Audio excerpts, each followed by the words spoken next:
Alam mo ba na ayon sa survey, ang bawat Pilipino ay gumagastos ng average na 20,000 tuwing Pasko para sa regalo, handaan at parties. Grabe no? Pero kahit ganong kalaki ang inilalaan natin, minsan hindi pa rin natin naibibigay ang pinakamahalaga.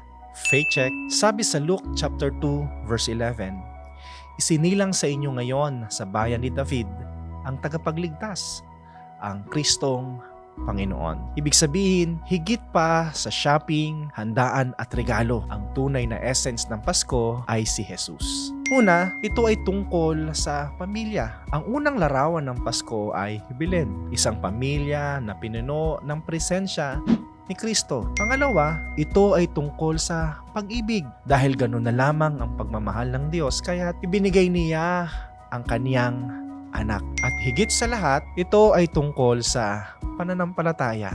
Ang pagtanggap kay Jesus bilang ating tagapagligtas at hari. Faith check, kaya ngayong Pasko, hindi lang mesa ang ating kailangang ihanda.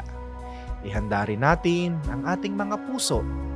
Dahil kapag si Jesus ang sentro, doon lang tunay na may saysay ang Pasko.